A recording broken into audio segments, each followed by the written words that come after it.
देखेंगे कि Jat peasantry Bhils Gond Santhals and Mughals other groups में अदर ग्रुप्स। तो पेज नंबर 45 एकदम वही बोला मैंने। धीरे धीरे सबका कराऊंगा।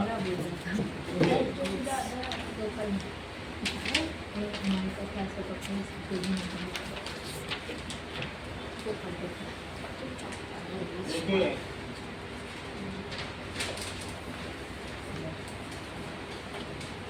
यहाँ पे जाट पीजेंट्री, तो ये जाट थे। और इसके अलावा भील, भील राजस्थान में थे। ये जो ट्राइब्स थी ना सर। हाँ, गोंड, गोंड कहाँ पे थे? गोंड दैट इज एमपी में थे। संथाल एंड कोच और भी थे। ठीक है, तो इन सबके नाम बता दिए। ठीक है, जरा देखिए, इन 17th सेंचुरी जो उत्तर प्रदेश, हरियाणा, ईस्टर्न राजस्थान थे, तो उसमें 20,000 लोगों ने, सोचो कम होते हैं क्या 20,000 जाट? 20,000 जाट ने मुगल एम्परर से लड़ाई की और उनको हराया, कन्फ्रंटेड। ये अपने आप में बड़ी बात है। तो इसलिए ये लाइन लिखने वाली है कि 17th सेंचुरी में ये लिखा नहीं कि कब हुआ, ये 1650 में करीब हुआ। इन 17th century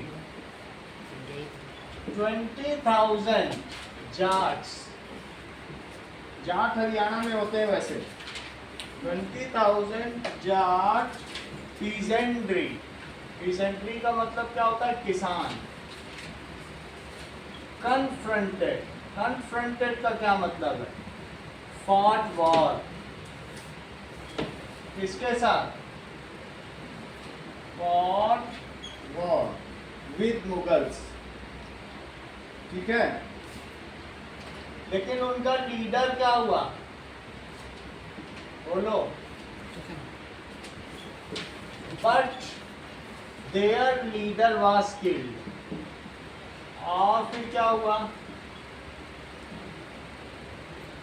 and rebellion suppressed. और जो ये इनकी क्रांति थी या विद्रोह था, उसको रिबेलियन कहते, उसे सप्रेस कर दिया गया, विद्रोह। It is suppressed. अब देखो, many tribal group, other tribal group कौन थे?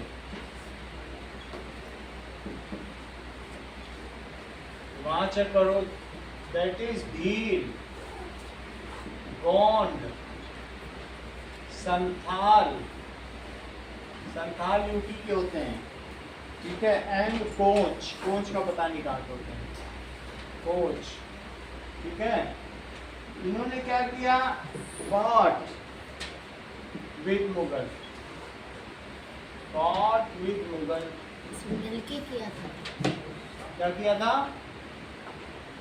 बोलो। And annexed their territory.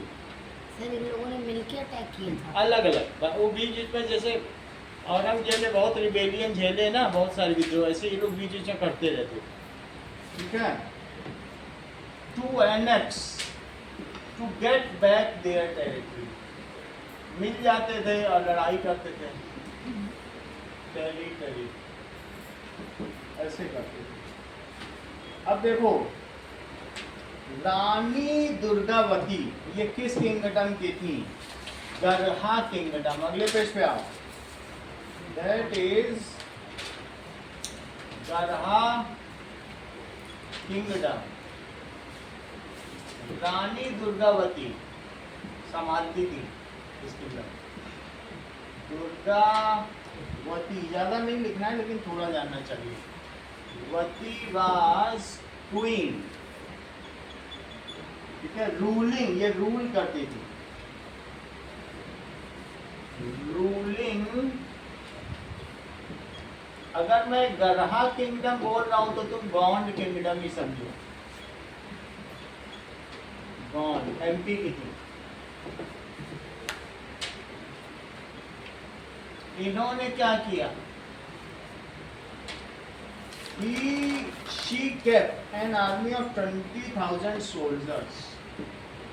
She kept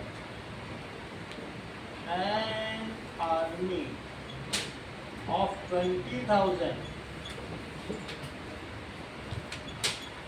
and a 1,000 elephants. ठीक है। जब अकबर ने उन पर अटैक किया in 1564, Akbar attack on her, तो she fought मतलब valiantly, तो उन्होंने ठीक है, she took her own life, she fought, बहुत वीरता से लड़ा, valiantly but defeated, डिफीट हो गई। तो उन्होंने क्या किया? She has taken his own life, अपने को चाकू मार लिया वहाँ, क्योंकि अकबर महिलाओं के साथ अच्छा व्यवहार नहीं करता, उन्होंने वही अपने आप को। She killed in herself in battle,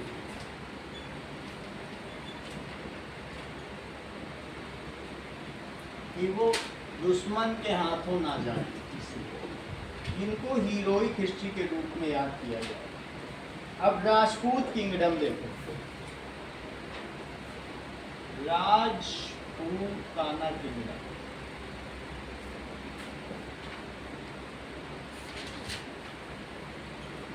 तुमको ये याद रखना है कि राणा सांगा सबसे पहले कौन था? राणा सांगा, फिर कौन आया? राणा कुंभा, और फिर तीसरे कौन थे जिन्होंने 100 जगह जीत ली थी? महाराणा। और 10 जगह जीतने को क्या कहते थे? राणा। तो वास्तव में 3 बड़े इसमें राजा हुए, और भी हुए, लेकिन 3 बड़े जिन्होंने मुगलों से लड़ाई। राणा सांगा, राणा कुंभा, एंड तीसरा कौन था? महाराणा।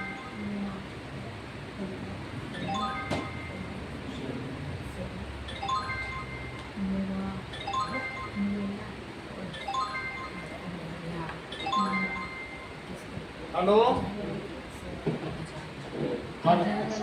हाँ अभी तो मैंने बंद किया, मैं तुम्हारा वेट कर रहा था। चलो ज्वाइन करो।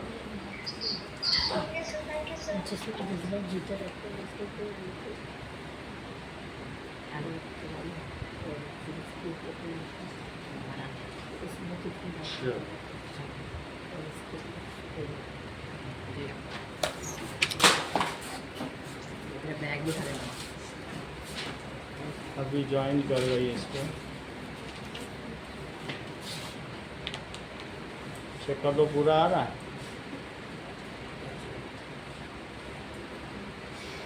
सही है ना? चलो, राणा सांगा, राणा कुंभा एंड महाराणा प्रताप, इन लोगों ने किससे लड़ाई की? fought with Mughals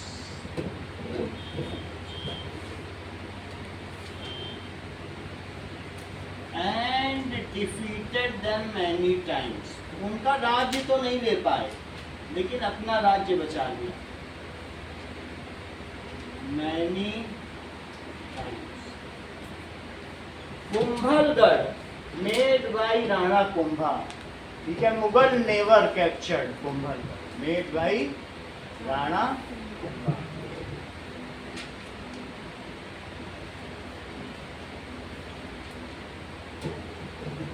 made by Rana Kumbha.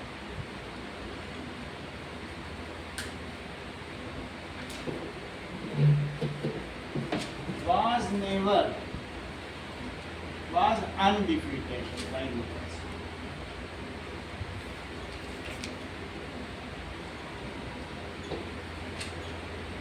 उसे कोई जीत नहीं पाया। ये चीज Maharana Pratap fought Haldi Ghati war with Akbar. Maharana Pratap ने कौन सा वार लड़ा? Maharana Pratap was skilled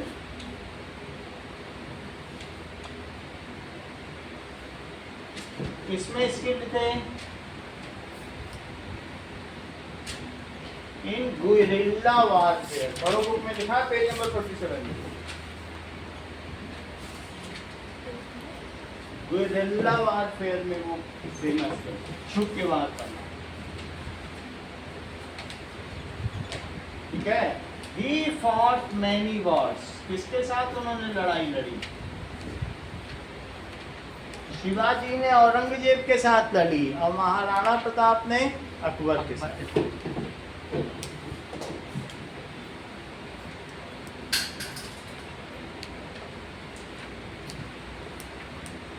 One of such famous war was, कौन सा ऐसा फेमस वार था जिसका फिगर हल्दी घाटी। सच वार, वहाँ हल्दी उगती थी। वार वॉज हल्दी घाटी। लेकिन वो महाराणा प्रताप को मार नहीं पाया, उनका घोड़ा उनको वहां से निकाल दिया। तो इस तरीके से जो भील थे, Bhil helped Maharana Pratap. Bhil a tribal community. कभी मेहरानगढ़ जिले में गए हो? मेहरानगढ़ के फोर्ट में, उसमें भील का भी चिन्ह बना हुआ है, ऊपर सन का एम्बलम है और भील का भी। भील को याद किया जाए। उन लोगों ने तीरंदाजी सीखी, ठीक है, आर्केस्ट्री, और तीर चला चला के मुगलों को मार। हेल्प महाराणा प्रताप।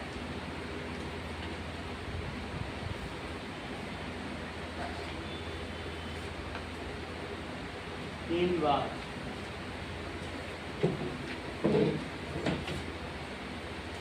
इस तरीके से इन्हें याद किया जाएगा। अगला है अहोम। अगले पेज पे 48 पेज। यहाँ कौन रहता था बोलो? अहोम। ये लोग कहाँ से आए थे? म्यांमार से। म्यांमार से ब्रह्मपुत्र, यहाँ ब्रह्मपुत्र बहती है, तो यहाँ शिफ्ट हो गए। ये 700 सालों तक इन्होंने राज किया, सबसे ज्यादा। इनको ना अंग्रेज हरा पाए न Mughal. Ahom ruled. Ahom ruled for 700 years, जैसा कि क्लास 7 की तुम्हारे बुक में लिखा हुआ है। एक ट्राइबल का चैप्टर है, उसमें सब लिखा हुआ है।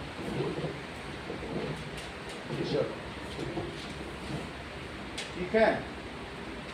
Ahoms in 13th century। जब मैं 13th century बोल रहा हूँ तो 1201 से शुरू होती है, से 1299 तक है। Ahom migrated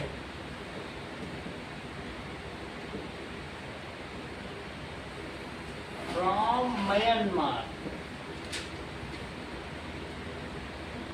to Brahmaputra valley, जो कि आसाम है।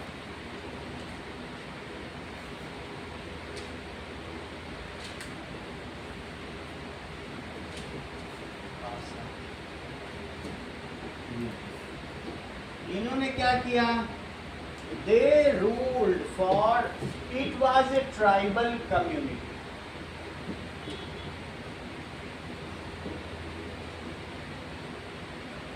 और इनमें कौन सा सिस्टम था? Pact system. They have a unique pact system. इसका क्या मतलब है?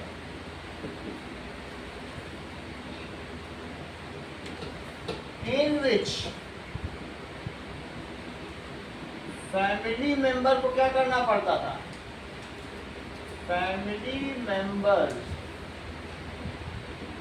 Of each family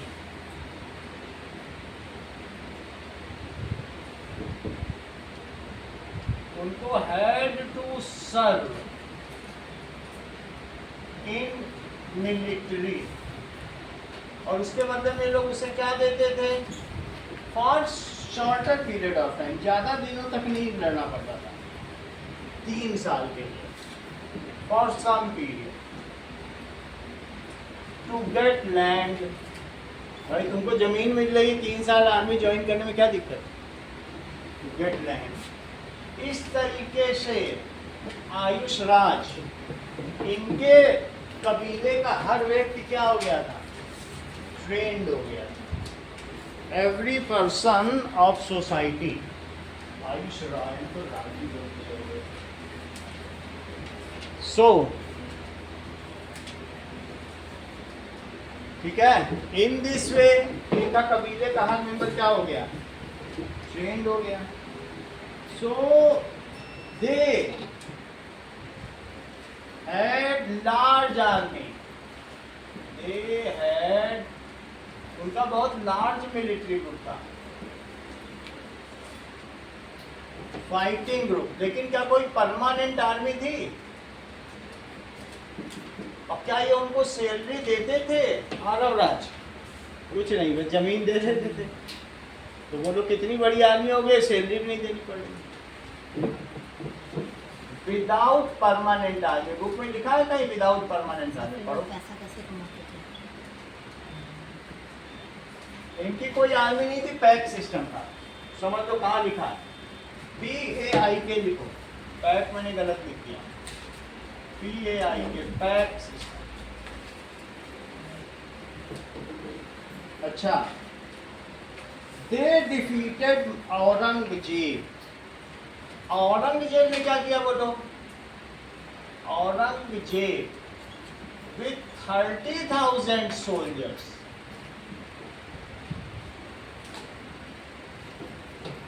attack on Ahoms. Ahoms had 10,000 soldiers, सिर्फ इनके पास 10,000 लोग थे। एंड हंड्रेड्स ऑफ बोट्स थी। सिर्फ यही नहीं था, इनके पास बहुत सारी नावें थी, हंड्रेड्स ऑफ बोट्स। देखो बुक में चित्र बना है कैसे वो बोट में बैठे हैं, hundreds of boats. They can move their boats very fast and also they were skilled in archery. तीरंदाजी बहुत तेजी करते थे, अगर वो बाण मार दे सीधा सीने पे लगेगा। दे स्विफ्टली, स्विफ्टली का मतलब फास्टली,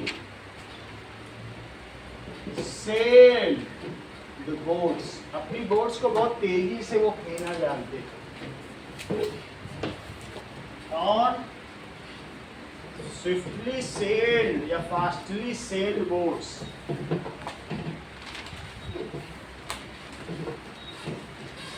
सेल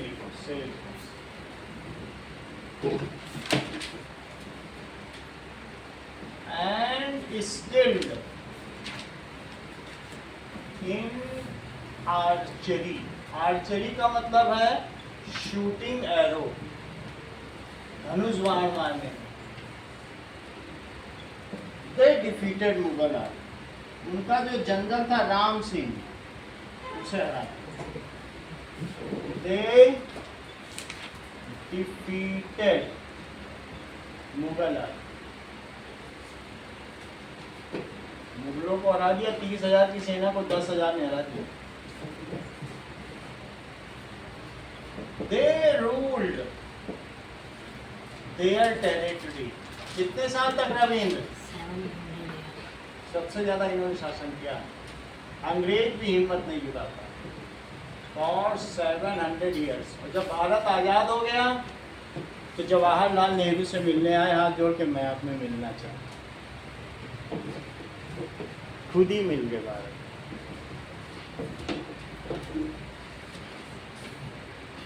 अच्छा, this war was fought in Saraighat. ये बहुत फेमस वॉर है।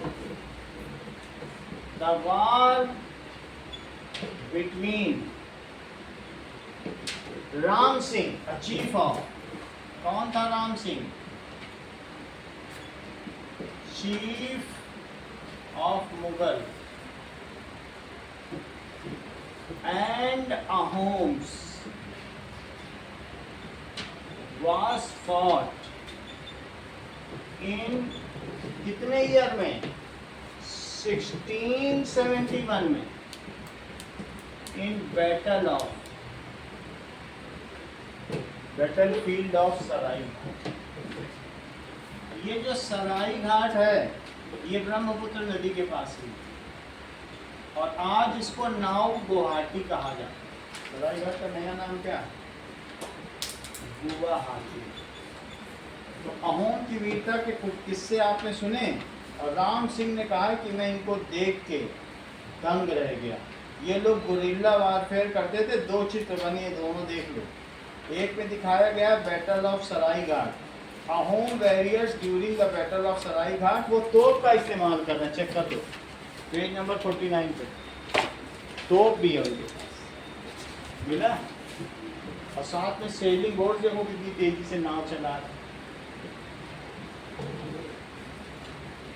अच्छा, सिख किंगडम देखो।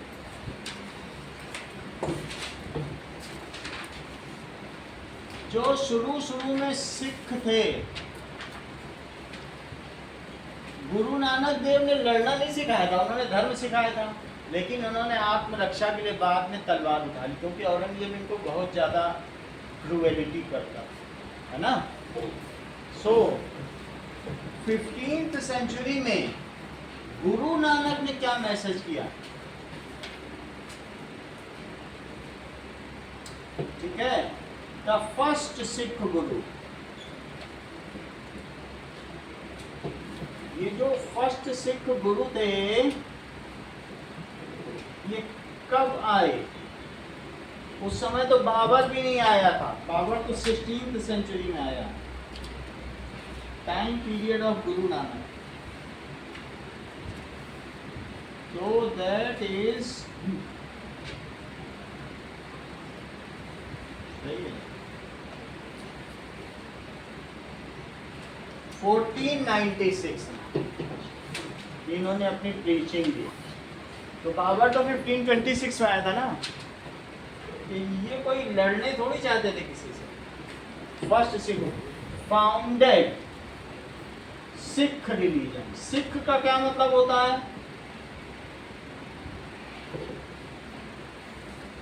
कि सीखो, जीवन भर सीखना। सिख का मतलब होता है learn.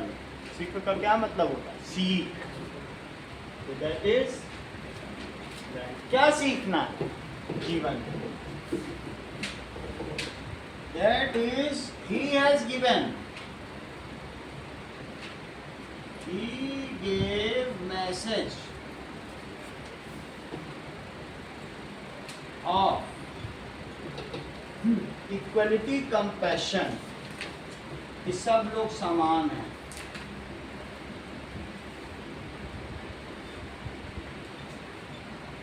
And oneness of God. कभी लंगर खाने गए हो गुरुद्वारे में कि नहीं गए हो? गए हो? तो वहां कहा जाता है एक ओंकार सतनाम। सिर्फ एक ओंकार, सभी का भगवान एक है। वही तुम्हारी बुक में लिखा है दूसरी लाइन, पेज नंबर 50 खोले हो। तो एक ओंकार का क्या मतलब है? कि एक ही भगवान। यद्यपि एक स्पिरिचुअल मूवमेंट था, लेकिन मुझे बताओ कि गुरु अर्जन सिंह को किसने मार दिया? बोलो। इनके छठे गुरु अर्जन सिंह को जहांगीर ने मार दिया। बहुत बड़ी बात बताई मुझे। ये 8th लाइन में लिखा है गुरु, क्योंकि उन्होंने जहांगीर के बेटे, जहांगीर का बेटा कौन था? बोलो। सलीम का बेटा शाहजहां, और भी बेटे थे, उनमें से कुछ बेटों को उन्होंने आशीर्वाद दे दिया। आशीर्वाद देने के लिए मारता। वो लोग गए थे आशीर्वाद लेने, तो बोले तुमने मेरे बेटे को आशीर्वाद दिया, अब तुम मरो। गुरु अर्जन सिंह कौन से गुरु थे? 6th Guru was Guru Arjan Singh.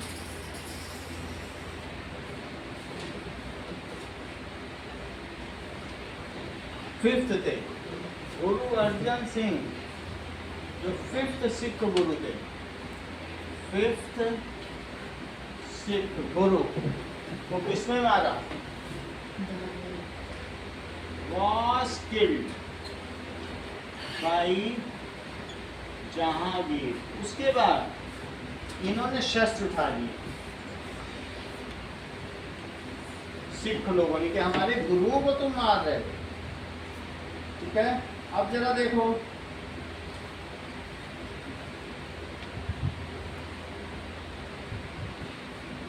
now the Guru Arjan Singh's son and successor Hargovind to introduce martial art, उनके बेटे ने फिर सबको मार्शल आर्ट सिखाई, सिख आर्मी बनाई। तो his son of Arjan Singh,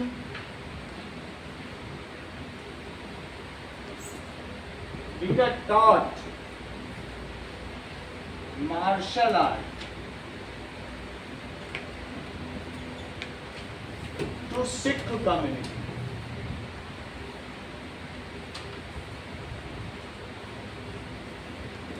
और उसके बाद औरंगजेब किल्ड, जरा आगे देखो, गुरु गोविंद सिंह, गुरु तेग बहादुर सीकिंग प्रोटेक्शन। एक कश्मीरी पंडित गए थे गुरु तेग बहादुर के पास, तो उन्होंने क्या किया कि उनको प्रोटेक्शन दिया। वन ऑफ द गुरु, कौन थे one of the Guru? Tegh Bahadur has given protection। और पंडितों को कौन नफरत करता था? क्या Aurangzeb? had given protection।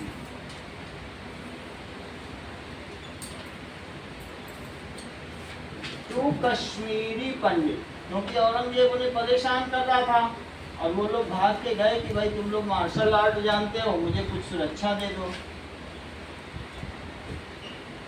Now Aurangzeb became furious, इससे वो क्रुद्ध हो गया, और उसने क्या किया कि he ordered Aurangzeb beheaded Guru Tegh Bahadur publicly, सबके सामने मार दिया। और जहां उनका सर गिरा उस जगह को क्या कहते हैं? चांदनी चौक में गुरुद्वारा शीशगंज, चांदनी चौक में बहुत बड़ा गुरुद्वारा, सही है। गुरु तेग बहादुर औरंगजेब beheaded publicly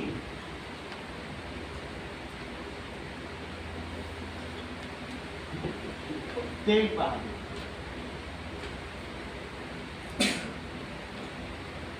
इन चांदनी चौक दिल्ली, इन चांदनी, हाँ? अभी ठीक करता हूँ। गुरु तेग मैच करो। चांदनी चौक, कभी चांदनी चौक गए हो? दिल्ली, कोई दिल्ली में रहा होगा तो गया हो। This place is now known as gurdwara शीश। इसमें जो सिख रेजिमेंट है वो इसको माथा नवाती है। The place is now known as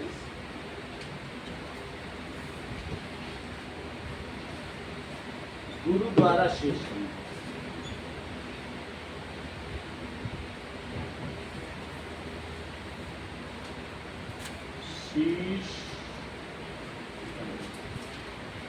last इनके गुरु कौन थे जिनकी फोटो तुम्हारे पास? The 10th Guru of Sikh religion, 10th and last गुरु। फिर उन्होंने बता दिया गुरु ग्रंथ साहब सब लोग पढ़ो, अब ज्यादा गुरु की जरूरत नहीं है। 10th and last Guru, Govind Singh. ठीक है, प्रिपेयर्ड एन आर्मी, उन्होंने एक बहुत बड़ी आर्मी बनाई। और किससे लड़ाई की?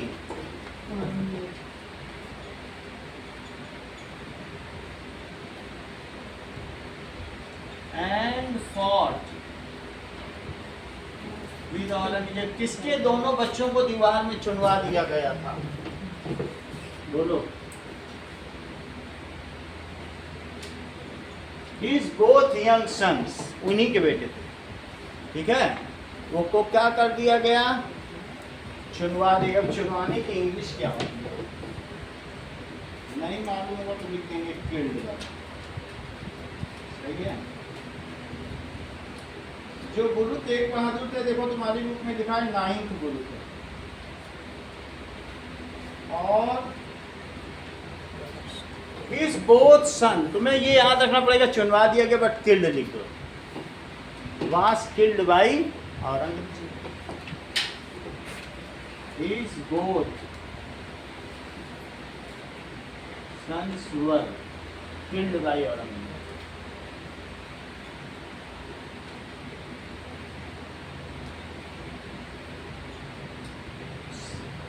सिख कम्युनिटी का एक और राजा कौन था जो बहुत शक्तिशाली था? रणजीत सिंह। 19th सेंचुरी में उनसे सब डरते थे। Maharaja Ranjit Singh ruled in Punjab bravely. Ruled in Punjab. और जबकि इनके एक आंख नहीं थी, तब भी लोग उनसे आंख में आंख नहीं मिला पाते।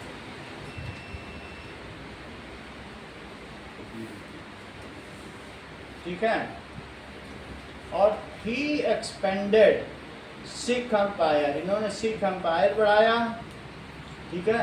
और इन्होंने he fought with Mughals and British both. उन्होंने किससे किससे लड़ाई की?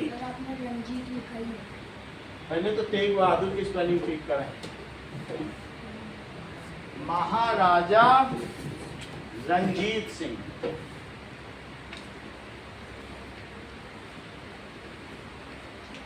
इनकी एक आंख नहीं थी, तो इन्होंने दो लोगों से लड़ा। Fought with Mughals. और किसके साथ लड़ा आ रहा हूं? ब्रिटिश। बुक में लिखा हुआ है तुम्हारे।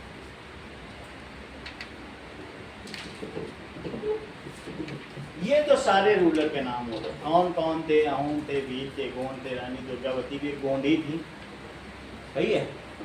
और कौन कौन से? तुमने विजयनगर एम्पायर देख लिया। और क्या देख लिया बताओ? विजयनगर के ठीक ऊपर था जो कर्नाटका में था, वो कौन सा था? बहमनी सल्तनत तो डेक्कन सल्तनत थी। कर्नाटक में होयसाला। और ईस्टर्न गंगा किंगडम का कौन राजा था? कहीं नरसिम्हा वन तो नहीं सोच रहे? देखो चित्र बना हुआ eastern Ganga kingdom, Narasimha one मिला। सही है। तो ये सारे भारत के राजा थे। और एक कलिंग किंगडम को भी नहीं भूलना चाहिए, उसने भी खूब काम किया। तो कहीं ईस्टर्न गंगा किंगडम कलिंग ही तो नहीं है? चेक करो, तुमको क्या लगता है? ईस्टर्न गंगा किंगडम कौन था? कलिंग था। कलिंग में राज करता है, उसको तो कोई हरा ही नहीं पाया, है ना। चलो अब हम देखेंगे कि भारत में प्रशासनिक व्यवस्था कैसी थी। ये तो राजाओं के नाम बता दिए। पहले मैंने तुमको दिल्ली सल्तनत बताया, फिर सारे मुगल के नाम बताए, और फिर जो इंडियन थे, चाहे सिख हों, चाहे अहोम हो, गोंड हो, सबके नाम बता दिए। अब मैं ये बता रहा हूँ कि अकबर ने कौन सा सिस्टम इंट्रोड्यूस किया। कौन सा सिस्टम शिवांश यूज किया? करेक्ट, इसने तुरंत पकड़ लिया। अरे वो बता दिया, मनसबदारी सिस्टम। वो किताब पढ़ रहा है, आप उसकी स्मार्ट ने जानते नहीं। उसने एडमिनिस्ट्रेटिव का पेज भी खोल लिया है, और वो ये जान रहा है मनसबदारी सिस्टम इज द जागीरदारी सिस्टम। पढ़ पढ़ के बता रहा है। बताओ इतना चालाक है ये, हर चीज इसे पता है। सही है। तो अब हम भी लोग समझ ले, जब ये जान रहा तो हम क्यों ना जाने।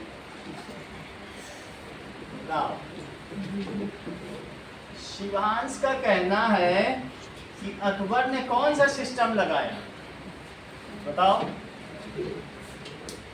उसका एडमिनिस्ट्रेटिव सिस्टम था मनसबदारी सिस्टम। कहेगा तुमने बहुत अच्छा काम किया अलोराज, जाओ अब तुम चले जाओ सहारनपुर। पूरा सहारनपुर तुम्हारा, हाँ 500 घोड़े, 10,000 जवान और 300 हाथी रखना, वहाँ के टैक्स लेने जाओ तुम रखो। हाँ तुम चले जाओ वाराणसी, जाओ दिया तुम। सुनो, तुम छोटे मनसबदार हो, तुम 300 घोड़े, 5,000 हाथी और 2,000 सोल्जर, तुम कहाँ जाओगे? तुम ऐसा करो पंजाब चले जाओ। और तुम बड़े मनसबदार हो, ऊंची रैंक, तुम इतने का सबको बांट दिया। और सेंटर में दिल्ली में उसके कोई खास सेना नहीं, 10,000। और वो एक आदमी को भेजता था, सेना तैयार रखो यहाँ जाना है, वहीं की सेना देता था, वहीं मार मूर के चला। उसको सारी सेना दिल्ली से नहीं भगानी पड़ती थी। पूरे भारत में हर जगह मनसबदारों के पास सेना रखी थी। एक आदमी जाता था, चुपके से देखता था मनसबदार को कैसा काम कहता था, काम ठीक नहीं कर रहा था तो मनसबदारी से चेकिंग करने जाता था उसका आदमी। कितना अच्छा सिस्टम है। अब तुम सोचो दिल्ली से सेना जाए, पंजाब जाए, राजपूताना जाए, थक नहीं जाएगी, और वहीं की सेना उठा के वहीं मरवा दो। कितना अच्छा सिस्टम है। और किसी को कुछ देना नहीं, बोला हमको कुछ मत दो, तुम वहीं से पैसा लो, टैक्स लो, सेना रखो, तुम्हारी भी मौज, हमारी सेना है कि नहीं। और तुम्हारी सेना अच्छी लड़ी तो तुम्हारी मनसबदारी बढ़ी। मान लो तुम्हारी सेना लेके मैं कहीं लड़ा और तुम्हारी सेना ने हमको जिता दिया, तुमको एक सूबा और दे देंगे, 2 दोगे। सूबा का मतलब जनपद, जिला। अब तुम अरब मेरठ में भी तुम राज करो, अब 2। हाँ 20,000 सोल्जर, काम तो बढ़ेगा। इतने 1,000 घोड़े, इतने हाथी रखना पड़ेगा, और अच्छा करोगे और देंगे। तो हर मनसबदार सोचता था हमारी सेना अच्छी लड़े, क्योंकि हमको ज़्यादा सूबे मिलते जाएंगे और हमको राजा को कुछ देना ही नहीं पड़ेगा। कितना फायदा, सिर्फ लड़ना है, सूबे बढ़ते चले जाएंगे। जो अगर तुम अच्छा नहीं लड़े, चलो सूबा वापस कर, ले लिया वापस, तुमको दे दिया। होता शिवांश अभी मतलब कैसे जानता है, मतलब हो सकता है ये अकबर का ही अभी पुनर्जन्म हो, ये कैसे ये जान रहा है। चलो, दैट इज एडमिनिस्ट्रेशन। ये कोई मनसबदार रहा होगा, मुझे तो ये लगता है। अंडर 2 अलग अलग तुलना की जाएगी, तुम्हारी बुक का क्वेश्चन है। दिल्ली सल्तनत, दिल्ली सल्तनत जानते हो क्या था? खिलजी सल्तनत, लोधी सल्तनत और मुगल एम्पायर, इनके कंपैरिजन करेंगे। ये तुम्हारे बुक का क्वेश्चन है। एडमिनिस्ट्रेशन अंडर, ये पहला क्वेश्चन है। इन दोनों में फर्क बताओ। एक दिल्ली सल्तनत है और दूसरी कौन सी है? मुगल सल्तनत। एडमिनिस्ट्रेशन अंडर मुगल सल्तनत। तो तुमको मुगल सल्तनत की पसंद आई, और हमें तो पैक्ट सिस्टम बहुत पसंद आया। पैक्ट सिस्टम, आरव राय क्या है, क्या नाम है बेटा आपका? आयुष राय। पैक्ट सिस्टम का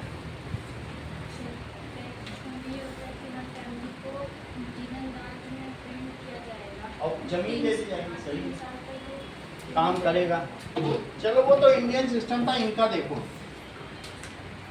सो ये 5 डायनेस्टी थी दिल्ली सल्तनत, जो शुरू में पढ़ाया था चैप्टर, मालूम है ना? दिल्ली सल्तनत और मुगल सल्तनत 2 अलग अलग थी।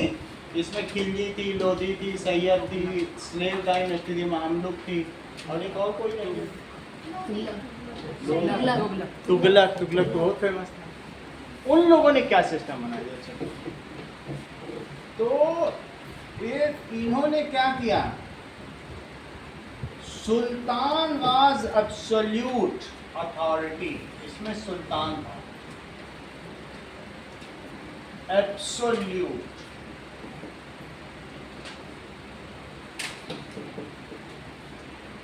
किसका? Of administration and military. Military का भी वही राजा होता था। अलाउद्दीन खिलजी खुद जाता था लड़ने, बताओ, ऐसा होता था। ये क्या करते थे? ठीक है,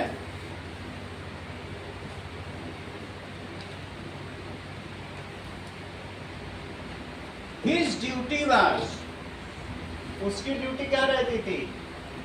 His duty was to defend Islam, इस्लाम की रक्षा करना, and collect taxes,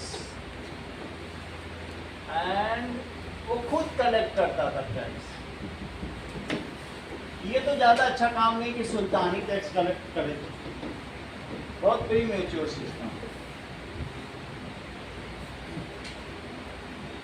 He has councils of ministers, उसके बहुत सारे मंत्री होते थे in various departments. He has, जैसे वजीर, वित्त मंत्री, ऐसे ही और कौन होते थे? सदर, justice, councils of ministers. Who looked after, जो क्या देखते थे? Various departments,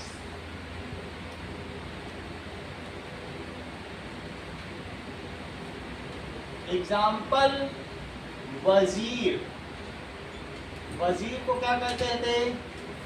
chief minister. और जरा देखो, ऐसे अलग अलग और थे, ठीक है। सदर, सदर, जस्टिस,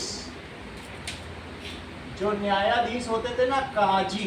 सदर को क्या कहते थे? बोलो, काजी। काजी का मतलब क्या होता है? जो न्याय देखे।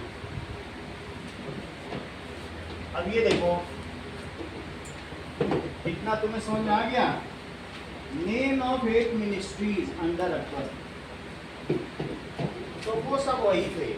का मतलब ही सो जाए।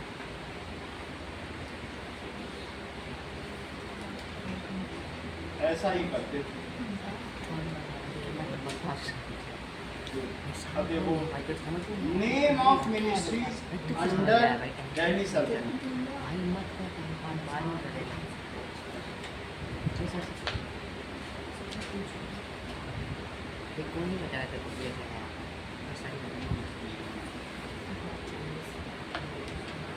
ठीक है, थर्ड का मतलब नहीं समझ आया।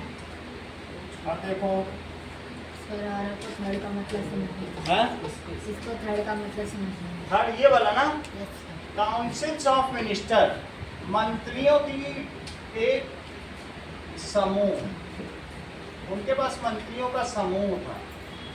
इसका मतलब है जो अलग अलग डिपार्टमेंट देखते थे। वजीर देखता था पूरे राज्य में क्या हो रहा है, और काजी देखता था, जस्टिस। ऐसे ही लोग देखा करते, सही कि नहीं?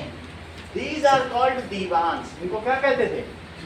इन सभी को क्या कहते थे? दीज मिनिस्टर्स आर कॉल्ड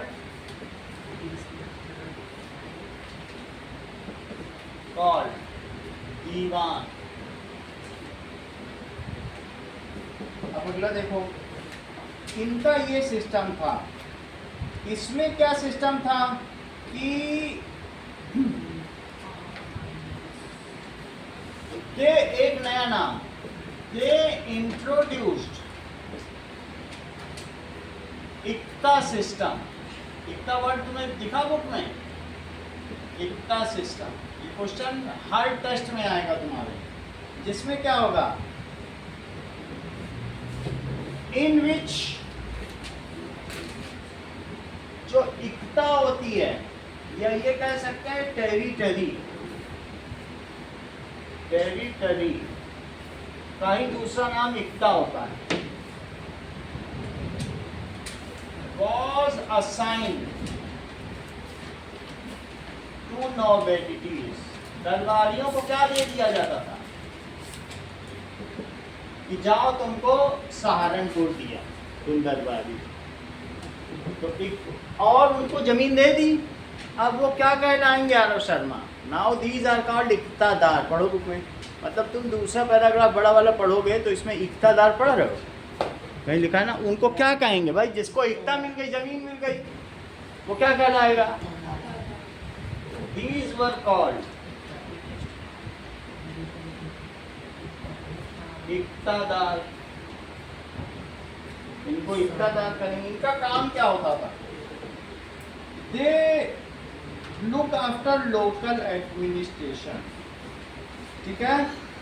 तो इसमें क्या होता था? हाउ एवर इक्तादारी की पोस्ट हेरिडिटरी नहीं थी कि तुम्हारे बाद तुम्हारा बेटा ही बनेगा। तुम्हारा बेटा अच्छा काम करेगा तो बन पाए, वो वीरता से लड़ेगा तो फिर उसको भी देंगे कुछ, सही है कि नहीं? और नहीं तो इक्तादार पोस्ट कैसी थी बोलो? क्या पिता के बाद बेटा बनता? So the iqtadar post was not hereditary. Iqtadar post was not hereditary.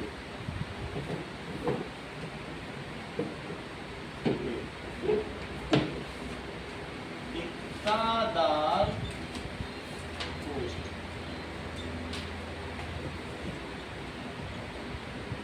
Hereditary नहीं।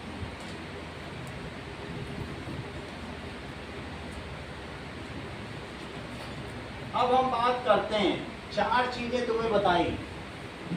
जो सुल्तान था वो एब्सोल्यूट एडमिनिस्ट्रेटिव पावर था और मिलिट्री का हेड भी था। वही सारा काम देखता था, उसका काम था इस्लाम को डिफेंड करना। उसने बहुत सारे दीवान बना रखे थे, दीवाने काजी यानी सद्र, और वजीर, वजीर का मतलब क्या होता है? मंत्री। ये सब बना रखे थे जो अलग अलग डिपार्टमेंट देखते थे। अच्छा अब जरा मुगल वाला देखो, जिसके बारे में शिवांश बता रहे हैं, इनका क्या कहना? मुगल एडमिनिस्ट्रेशन। तो Akbar reorganised administrative system. It was reorganised by Akbar. Akbar ज्यादा पढ़ा लिखा नहीं था लेकिन चीजों का जानकार बहुत था। 13 साल की उम्र में जो राजा बन जाए वो पढ़ लिख पाएगा क्या? और 13 साल से उसने लड़ना शुरू कर दिया महाराणा प्रताप से, तो कब पढ़ेगा वो? उसको शिक्षा मिल ही नहीं पाएगी। उसने बहुत सारी पोस्ट बना डाली और उसके यहाँ नवरत्न भी थे क्या? Yes sir. बहुत सारे नवरत्न भी थे।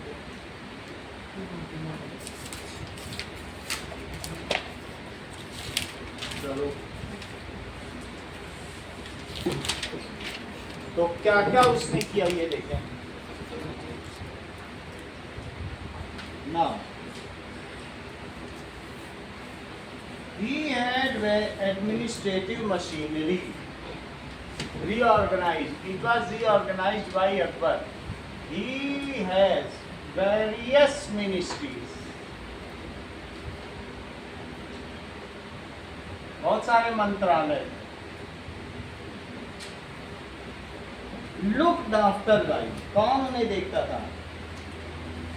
एज दीवान क्या करता था? बुक में पढ़ो, लुक आफ्टर फाइनेंसेस। दीवान का काम तो पैसा इकट्ठा करो। और मीर बख्शी क्या करता था?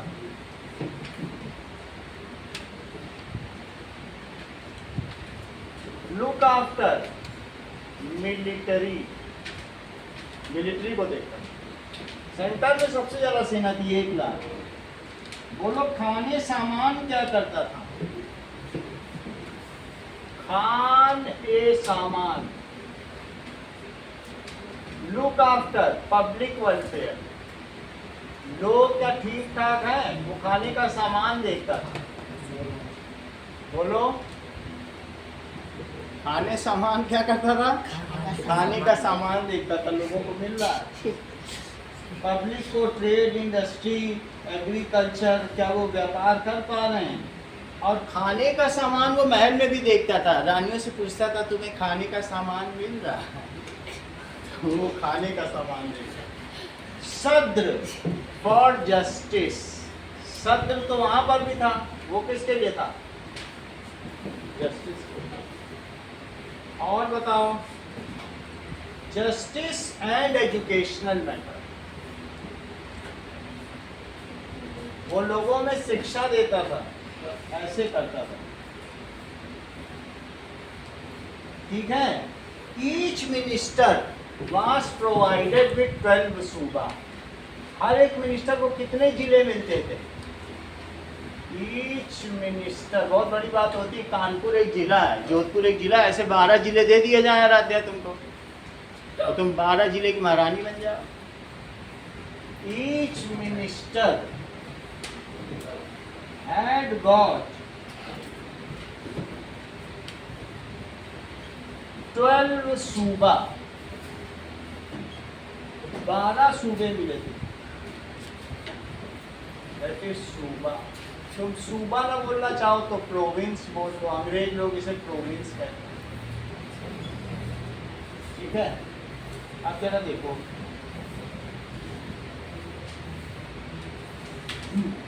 अगले पेज पे देखो, अबुल फजल, उनके पास नवरत्न थे।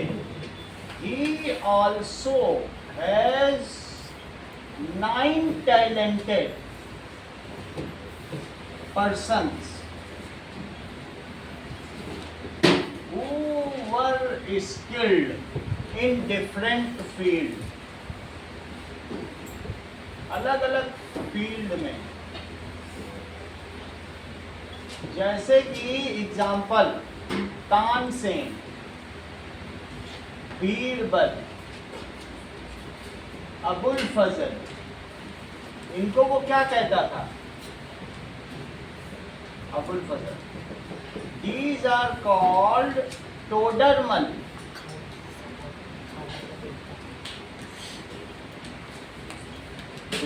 टोडरमल भी इनके में। सही है। जब औरंगजेब ने किसके 2 शिष्यों को मार डाला था, बोलो? चुनवा दिया। वो औरंगजेब के पास ये बूढ़े हो चुके थे, टोडरमल पहुंचे, बोले हमको उनके शव दे दो। तो औरंगजेब ने कहा कि जितने जगह पे तुम उन्हें गाड़ना चाहते हो, दफनाना चाहते हो, उस जगह को तुम सोने के सिक्कों से भर दोगे तो मैं तुम्हें दे दूंगा। टोडरमल ने अपनी पूरी जिंदगी कमाई लगाई सोने से भर। तब औरंगजेब ने कहा ठीक है, समझ में आ गई बात? बहुत फेमस कहानी ये कि मतलब 2 शिष्य जो मार डाले थे उन्हें दीवार में चुनवा दिया था औरंगजेब ने ना, तो ये टोडरमल करीब 90 ईयर्स के थे, पहुँचे उसके पास, बोले हमको दोनों दे दो। थे तो हिंदू ही, हम इनको दफना दें, गुरु के शिष्य के बेटे हैं, बोले इसको सोने से भर दोगे तो दे देंगे। सम्मान तो करता था औरंगजेब भाई, उनके पिता के समय के थे, दादा बाबा के समय। अच्छा, अगले पेज पे देखो, अबुल फजल किसके साथ बैठा हुआ है? जो अकबर के साथ बैठा है, और इसने राजा के नाम पे कौन सी बुक लिखी? आईने अकबरी। ये MCQ आता है। अबुल फजल रोट, कौन सी बुक है? बहुत मेन MCQ है, कई बार आ चुका है पिछले 3 साल में।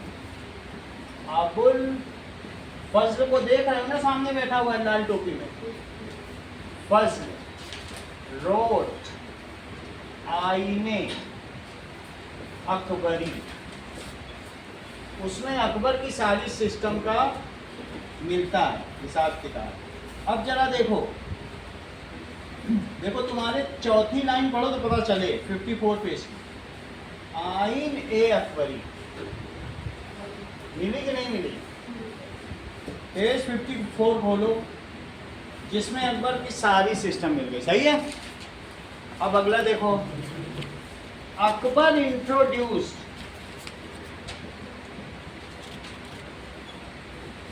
मनसबदारी सिस्टम। ये सबसे अच्छा सिस्टम है।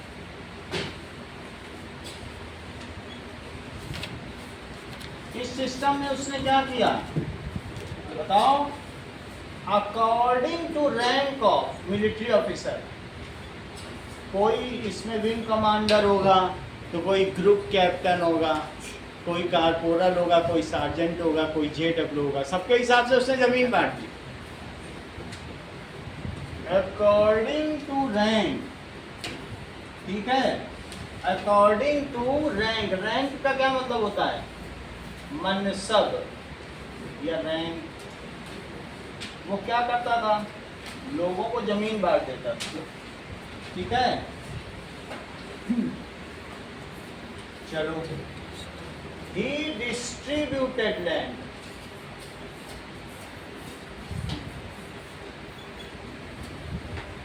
To them. अब जब मनसब, तो उन्हें अब क्या कहा जाता था? So this system was also called jagirdari system. इसलिए इस सिस्टम को और क्या कहते हैं? This system is also known as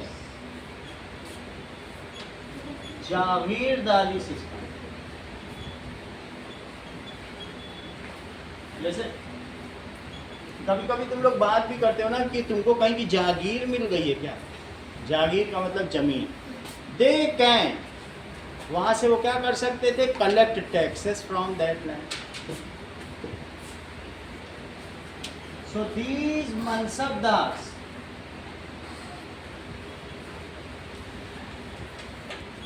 collect tax, collect करते थे फ्रॉम देयर जागीर, अपनी जागीर से वो टैक्स कलेक्ट करते थे। ठीक है, and maintain elephants, horses, camels and army, and maintain करते थे एलिफेंट्स, हॉर्सेस, कैमल्स तो सर वो क्या लिखा? These and army.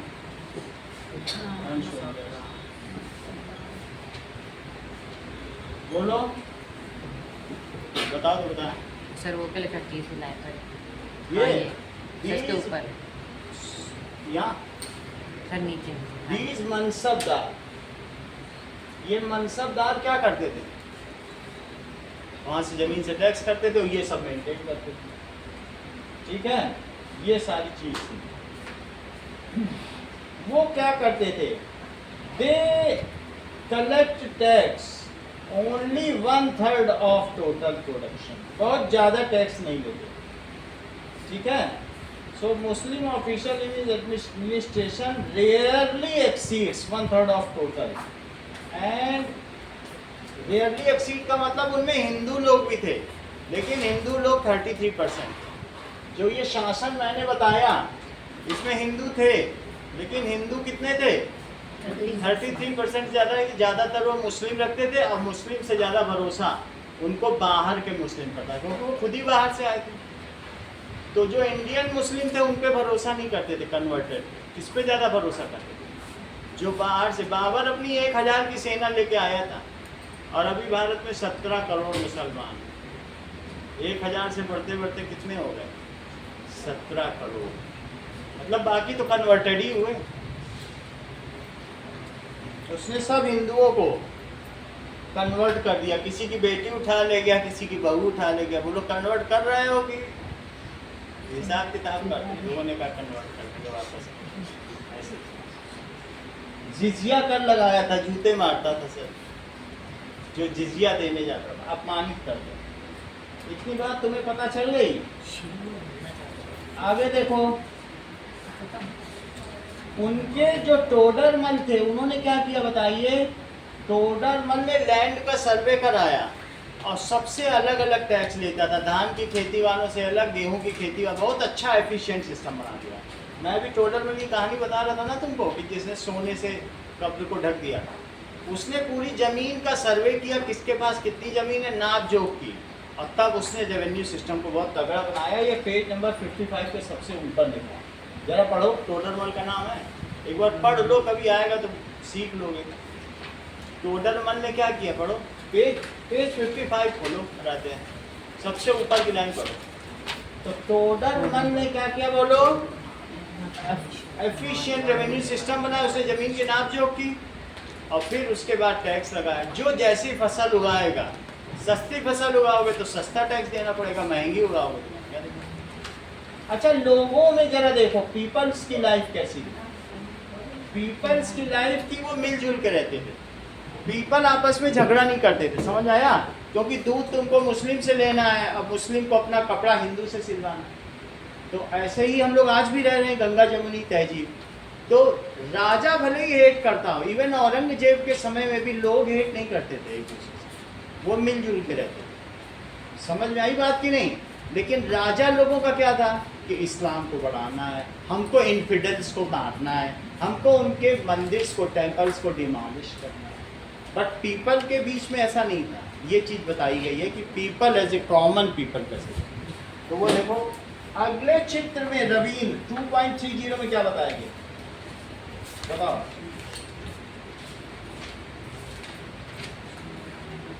अनिल व्यक्ति बोलो। बहुत अच्छा। Aarav Sharma Copper plate. इन्होंने बताया कि अगर तुम्हें जमीन दी जाती थी, आरव शर्मा ने बता दिया, देख लो पहली बार। बहुत अच्छा कह रहे, मैंने पढ़ के बताया। अरे पढ़ के बताया हो। आरव शर्मा कह रहे हैं कि लैंड डीड्स कॉपर पे लिखी जाती थी। देखो वही पेज खोलो, पेज खोलने में क्या जा रहा है, नहीं खोलो।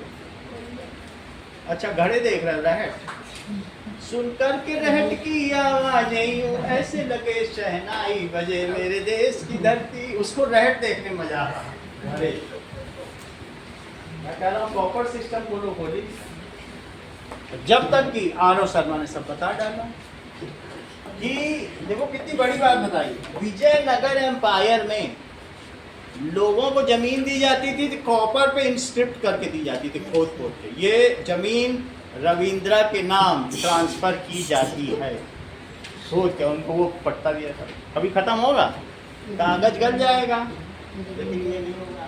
अब चला देखो, एट दैट टाइम, यहाँ तक कि तुम्हें पूरी बात समझ में आ गई। India was rich in agriculture, textile, cotton. हाँ बोलो।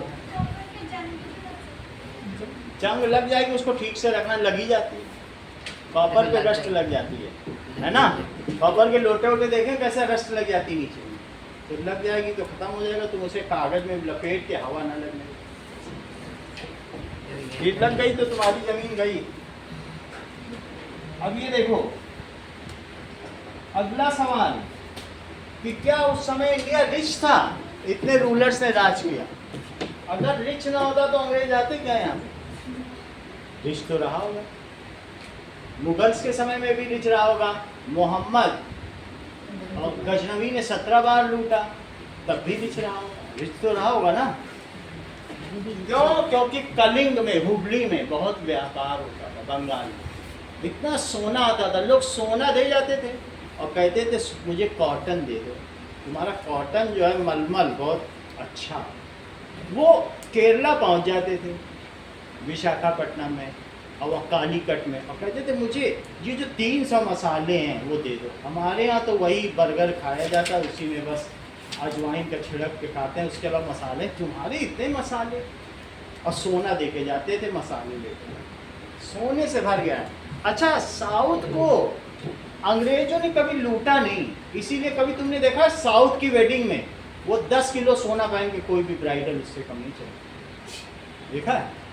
साउथ की मूवी देखिए ना, 10 किलो कम से कम सोना। अब जो नॉर्थ है उसको बहुत तबीयत से लूटा है। 17 बार मोहम्मद गजनवी ने लूटा, सबको लूटा मुगलों ने, और मुगलों को लूटा मोहम्मद महमूद गजनवी। सब बाहर चला गया कि नहीं? और साउथ को किसी ने लूटा ही नहीं। वहाँ पर पैसा इकट्ठा होता गया। विजयनगर एम्पायर एक बार लूटा गया, लेकिन उतना वो लूट नहीं पाया। सही है, एक बार लूटा, अदरवाइज तमिलनाडु ये सब कभी लूटा नहीं। तो विजयनगर एम्पायर पे किसने शासन किया था? विजय, अभी देख के बता देते हैं तुम्हारे में। यस, बहमनी सल्तनत ने लूटा है ना? तुम्हारी बुक से ही हमने कल पढ़ के बताया था किसने लूटा। और फिर उसके बाद वो बर्बाद हो गई। इवन विरूपाक्ष टेम्पल को भी बर्बाद कर दिया, हम्पी को खराब कर दिया। विरूपाक्ष टेम्पल ही तो बना तुम्हारे वो सब, लेकिन थोड़ा बहुत जो खंबे बचे हैं उससे आवाज आती। विरूपाक्ष देखा ना, हम्पी। अगला देखो, एट दैट टाइम इंडिया कैसा था बताओ। That is in Vijayanagar empire, लिखो विजय नगर, हाँ अलग से, एम्पायर लैंड ट्रांसफर डीड या प्रॉपर्टी डीड किसमें दी जाती थी? Deed was written in copper plates. सबके पास जिसका घर था कॉपर पे लिखी जाती। ये कितनी बड़ी बात है। आजकल कागज पे होती थी। हुंडी सिस्टम क्या था? In India there was very ports थे। इन इंडिया फेमस पोर्ट्स कौन कौन से थे?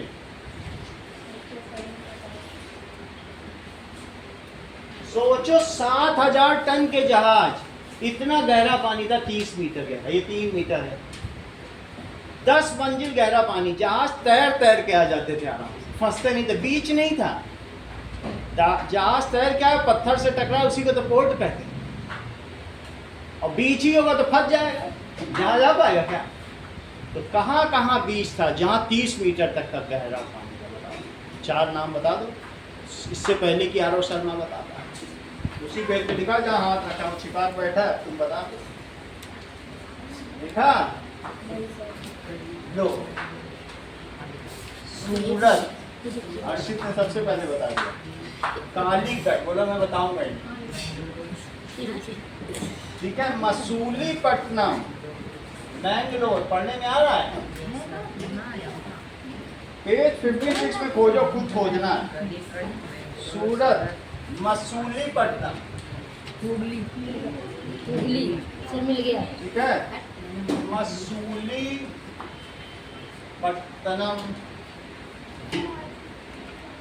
एंड हुबली। हुबली तो मैंने तुम्हें बता ही दिया था। सूरत कहाँ पड़ता होगा जरा बताओ? सही कहते हैं। एंड गुजरात, ये सारे थे सूरत। लिख दिया सूरत। हाँ? सूरत हो गया, हुगली हो सर 2 बार हो गया। हुबली नहीं, हुबली की स्पेलिंग क्या है? हुबली, हुगली हुगली। हुगली की हुगली हो गई। अब अगला देखिए, इंडिया वाज रिच, किसमें रिच था? In agriculture. इसीलिए सब लोग इंडिया पे अटैक करते थे। इंडिया कहीं अटैक ही नहीं करता था, कहता था हमारे खुद ही इतना है, हम कहाँ अटैक। जो आसपास के भिखारी होंगे वो अटैक करेंगे। रिच, लेकिन ये बहुत दुर्भाग्य की बात है, 33 करोड़ लोगों पर 10,000 अंग्रेजों ने राज किया। ये कोई भी कहीं भी हम जाते हैं तो लोग मुंह पे बोल देते दूसरे देश में कि तुम कैसे लोग हो, 33 करोड़ लोग हो के 10,000 अंग्रेजों से तुम शासित हो। एग्रीकल्चर में था, और बोलो कॉटन, स्पाइसेस, ये सब हमारे यहाँ थे। समझ में आया? So that we were called the golden bird at that time, सोने की चिड़िया का। So India was called golden bird.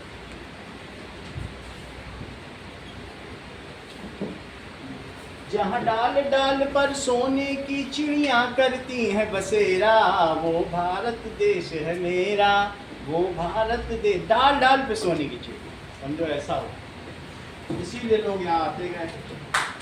अच्छा, अब अगला देखिए, व्हाट वाज हुंडी सिस्टम? हुंडी सिस्टम क्या था? हुंडी सिस्टम वाज आल्सो पॉपुलर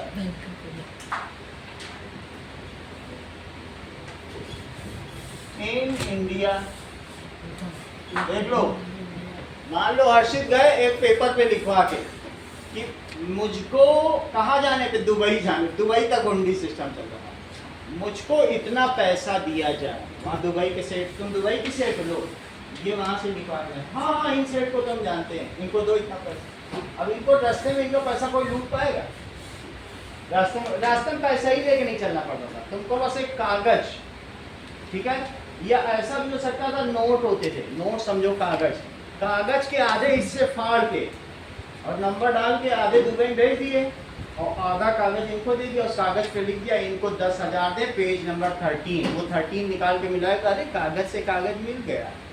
बिल्कुल सही आदमी है दोस्त, कागज फाड़ दिए 10 और उसमें 1 से 10 तक नंबर डाल के आधा दुबई भेज दिया और आधा सेठ ने अपने पास रखा। इन्होंने सेठ को कहा, सेठ ये मेरे 10,000 रुपए रखो और कागज पे मुझे 10,000 लिख के दे दो, ये देंगे तुमको कि आरो सेठ मेरे 10,000 रखो।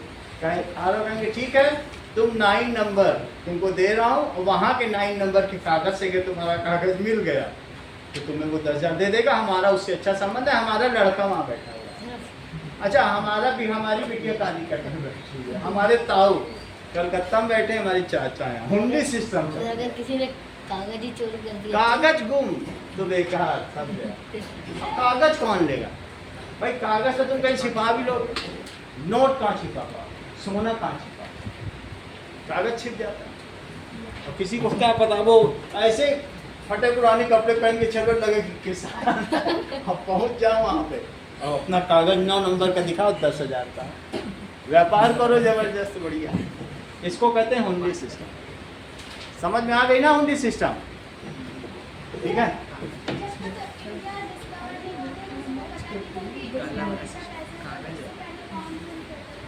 देखो इंडिया की डिस्कवरी अगर की तुम बात करते हो वास्को डी गामा ने, तो ये यूरोपियन ने की। यूरोपियन चाहते थे इंडिया का पैसा लूटना, वो बार बार जाते थे, एक बार उन्होंने अमेरिको को भेजा तो अमेरिको पहुंच गया अमेरिका, ये देखो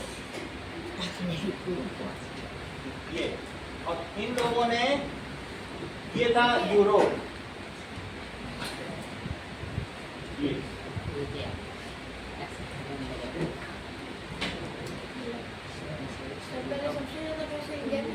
हाँ इंडिया सबसे रिच था।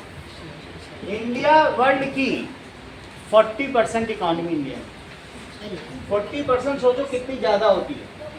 इन्होंने ब्रिटेन ने भेजा कि जाओ इंडिया को ढूंढो, सुना है वो सोने की चिड़िया है। अमेरिका ने कहा ठीक है, मुझको 5,000 सैनिक दो और एक शिप दो बड़ा, मैं ढूंढ के लाता, और ये यहाँ पहुँच गया। उसका नाम था अमेरिको, क्या था?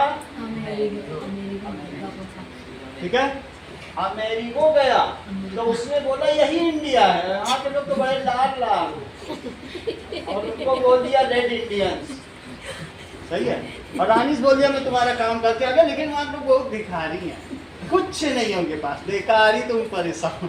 तो जरा इन्होंने बोला कोलंबस को कि तुम जब पता लगाओ ये सही बोल रहा है। तो अमेरिका की खोज किसने की? अमेरिको, सही है। कोलंबस गया,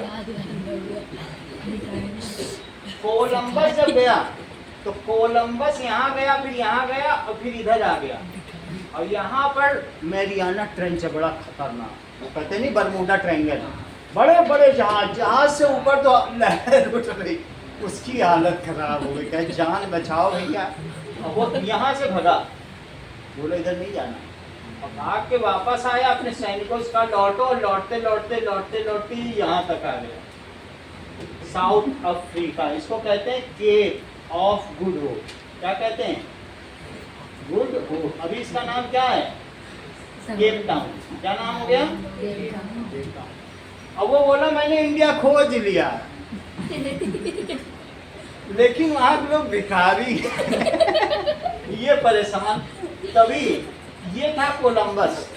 अब तब तक यहाँ स्पेन था, ये स्पेन, स्पेन से आया वास्को डी गामा, वो भी यहाँ आया, बोला ये तो इंडिया नहीं हो सकता, यहाँ से आया फिर कालीकट, कालीकट ऊपर लिखा, और फिर कालीकट में जब आया और फिर वापस आया, बोला बहुत मजेदार मसाले, इतने मसाले मैंने खाए, मजा आ गया मसाले, और बोला वहाँ बहुत पैसा, ठीक है। तो इस तरीके से इंडिया की खोज किसने की? वास्को डी गामा स्पेनिश था। अच्छा, तब तक इंडिया व्यापार करता था, किससे व्यापार करता था? ये इंडिया इससे व्यापार करता था। जैसे ये पहुंचे अरब सेठ दुबई में 10,000 दिन, और इसको उनके अपने दे दिया, उन्होंने अपने लड़के को बता दिया कि वो तुम्हें मैं 10,000 लिख के दूंगा, कागज से कागज मिला ले। हुंडी सिस्टम चलता, सही है। In this you need not to carry golden coins, वहीं पे पैसा लो, वहाँ सामान खरीदो, ठीक है। You need not to. तो इंडिया की खोज करने जैसा नहीं था, इंडिया उससे पहले ही सोने की चिड़िया था। रूल खिलजी वंश ने किया, उसके पहले और जो थे पृथ्वीराज चौहान ने किया, उससे पहले चंद्रगुप्त मौर्य, समुद्रगुप्त, और उसके बाद तुंग वंश, कुषाण वंश, शुंग वंश। अगर तुम शुरू से सब इंडिया के थे। वो इंडियन रूलर जब थे वो बहुत अच्छा काल था। चीन के याति फाहियान ने लिखा है कि नहीं, इंडिया में छायादार वृक्ष थे, सब कुछ थे। सबसे अच्छा गोल्डन पीरियड तो सम्राट अशोका का। फिर उसके बाद गुप्त वंश आया, समुद्रगुप्त आया। समुद्रगुप्त का तो ये कहना था उसके घोड़े 3 समुद्रों में पानी पीते थे, हिंद महासागर, अरब सागर और साथ में बंगाल की खारा। इसको कहने का मतलब है कि यहाँ तक उसका राज्य। कोई समुद्र का पानी पिएगा क्या? समझ आई बात की नहीं? तो इन सब के आने से पहले कुषाण वंश, शुंग वंश, ठीक है, और कौन कौन से थे? मौर्य साम्राज्य, गुप्त वंश, ये बहुत फेमस थे। और उसके पहले तो वैदिक काल था, तब तो लड़ाई ही नहीं होती थी, लोग एक्सपेंड कर रहे थे। सिंधु घाटी सभ्यता थी, इंडस सिविलाइजेशन। फिर बाद में जब धीरे धीरे एक्सपेंड हुआ तो ये सारी साम्राज्य, बोलो बात समझ में आ गई। फिर आया दिल्ली सल्तनत, फिर मुगल आए। लेकिन मुगल आए तब तक सी रूट खोज लिया किसने? वास्को डी गामा ने, ठीक है। तो वास्को डी गामा ने खोज लिया तो आप क्या? वास्को डी गामा आया था, ये टैलेंटेड था। उस समय यूरोप पे बहुत सारा वो था टेक्निक, क्योंकि उस समय वहाँ पर थॉमस अल्वा एडिसन ने 2000 खोजें कर दी। 1-2 नहीं, तुमको ये मालूम होगा, स्टीम इंजन बनाया, बल्ब बनाया, नहीं 2000 पेटेंट उसने। स्पिनिंग जेनी बना डाली भाई उसने। एक साथ 2000 सूत काट सकते हो, थ्रेड बना सकते हो, और खटखट मशीन कपड़ा निकालेगी, रुई डालते जाओ। अब रुई कहाँ से लाएं? बोले कॉटन मिलता है इंडिया में, जाओ ढूंढो। इंडिया कहाँ है? इंडिया ढूंढ लोगे, 2 रुपए का कॉटन लाएंगे, 200 की उन्हीं को शर्ट बेचेंगे, 199-98 का चूना लगाएंगे। यहीं से कॉटन ले जाते थे और हम ही को 200 की शर्ट बेचते। और बाद में जब ईस्ट इंडिया कंपनी आ गई, कह पैसा लाओ, टैक्स, अब कॉटन तुम लो, आधा कॉटन हमें दो। और फिर बोल दिया यहाँ के सारे वीवर्स को कि तुम लोग चलो इंडिगो का प्लांटेशन करो, कपड़े वपड़े नहीं बुनने। और फिर वहाँ से कपड़े लाए, अब ये 200 का बिकेगा। फ्री में कॉटन लिया, हम ही को बेचा, सारा सोना वापस लिया। समझ में आ गई बात की नहीं? तो इसका मतलब है ये जो वास्को डी गामा आया, उस समय जहांगीर की लड़की बीमार थी। कौन बीमार था? उसने कहा सर जी मैं आपकी बिटिया को ठीक कर दूं क्या? हमारे पास हैं लोग, हम लोग बहुत एडवांस हैं। बोले ट्राई करो। 2-4 इधर उधर की ग्रीक की यूनानी दवाएं दी, वो ठीक हो गई। बोले तुम तो बहुत कमाल के आदमी निकले। बोले कुछ नहीं चाहते, बस ये चाहते हैं कि जब हम आपके यहाँ ट्रेड करें, व्यापार करें, तो एक्साइज ड्यूटी हटा दीजिए, हम पर कोई टैक्स नहीं लगाएंगे, हम यहाँ से सामान ले जाएंगे और लाएंगे, टैक्स न लगाना। जहांगीर ने कहा जाओ, तुमको दिया। और फिर इसने क्या किया, जो इनके लोग आए, और फिर धीरे धीरे सब आने लगे। स्पेन के आए, फ्रांस के आ गए। कौन आ गए? फ्रांस आ गए, इंग्लैंड के भी लोग आए, नीदरलैंड, डच आ गए। सब अगले चैप्टर में पढ़ोगे। और सब रास्ते में एक दूसरे के जहाज डुबो देते थे।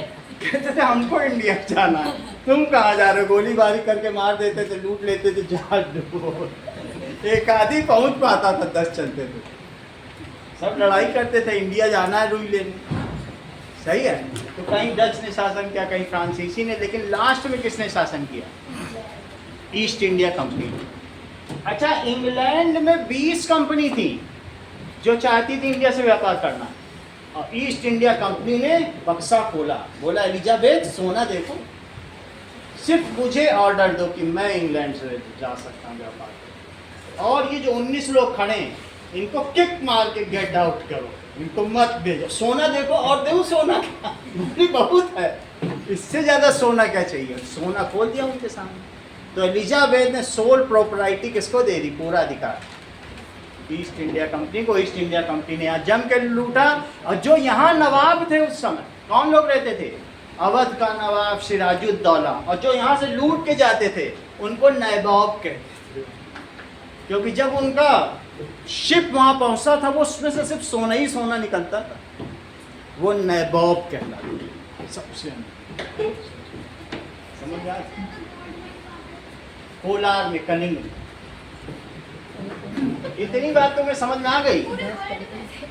वर्ल्ड में अफ्रीका में, अफ्रीका में किसका उपनिवेश है? अफ्रीका में सबसे ज्यादा सोने की खाने हैं और हीरे की, और सबसे ज्यादा गरीब देश कौन है? अफ्रीका, क्योंकि अफ्रीका पे अभी भी इनका कॉलोनियल रूल है। इन्होंने क्या किया, हर्षित से बोला लो ये सोने लो, 10,000 20,000 लो, ये सोने खान हमको दे दो, जाओ ऐस करो। हर्षित ने कहा 10,000 तो मैंने कभी देखा, अरे रखो ऐस करना तो। वहाँ के सुल्तान को 10,000 दे दिया, पूरी सोने खानी लेनी, डायमंड के खाने, क्या हम खोद देंगे, सब पूरा अफ्रीका कब्जे कर लिया। और वो बेचारे और यहीं से खोदते हैं, वहीं पे गंदा पानी सब वहीं नदियों में डाल देते हैं, वहाँ के लोग जहरीला पानी पी रहे हैं, उनके सफेद दाग हो रहे हैं, आधे मर रहे हैं। इतनी बुरी हालत है। अफ्रीका को सबसे गरीब भिखमंगा बना दिया, सबसे ज्यादा रिच है। सही है। अब जहांगीर ने इनको क्या दे दिया बताओ, जाओ तुमने मेरी बेटी को वो कर दिया। फिर आगे के राजा भी इनको क्या करने लगे कि भाई हमारे दादा परदादा ने दिया है, लेकिन ये करने लगे कि हमको फ्री है ट्रेड। अब मैंने इनसे कहा सिंधी भाई से, तुम भी फ्री चाहते हो क्या, तुम ऐसा करो हमसे खरीदो। इंडिया में बेचने लग गए, मतलब तुम कहीं और से व्यापारी आओ, चाइना से और कहीं से, तो हमको अगर राइट मिला है, हमको फ्री टिकट मिली है सिनेमा हॉल में बैठे की, हम कह देंगे मेरे चाचा मामा ताऊ सब बैठे चलो, और सब 10-10 रुपये डाल दो पीछे के, बदमाशी करने लग गए। मुझे मिला और मैं पूरा हॉल भरवा दूंगा, तो ये मेरे सब लोग हैं, ऐसे करने लग। तो बहुत ज़्यादा तंग किया इन्होंने। समझ में आ गई ये पूरी बात तुमको? कुछ पूछना तो पूछ लो, कि जमा दो। That is in this you need not to carry gold coins। क्या तुम्हें गोल्ड कॉइन ले जानी थी? नहीं। खैर ये सारी चीजें अगले चैप्टर, अभी की नहीं है। बहुत ही गरीब लोग गोल्ड कॉइन, तो तुम हुंडी सिस्टम पढ़ो, क्या लिखा है तुम्हारी बुक में, ठीक है। नाउ ओनली, इससे क्या हो गया, सो safe trading, this was good for safe trading and saving your self from plundering, लूट से बचा। हाँ ठीक है, इतना समझ में आ गया ना। तो ये किसके लिए था बताओ, दिस इज गुड, ये किसके लिए था बोलो, फॉर सेफ ट्रेवल, ये गुड हो गया सेफ ट्रेवल के लिए। अब जरा देखो, बस 5 मिनट और पढ़ा दें आपको, टेस्ट नहीं होगा आज। अगला देखो, इतना तुमको समझ में आ गया। अब जब एक्सरसाइज कराएंगे तो तुम चैप्टर खत्म होने वाला है, एक्सरसाइज का टेस्ट लेंगे। चलो अगला पेज देखो। नाउ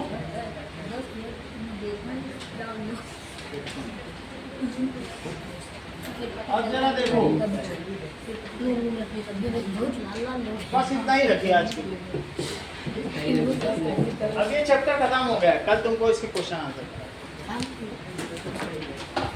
कल सुबह आना है आपको, ये बात मालूम है कि नहीं? यस सर, कल सवा 9:15 पे आना है।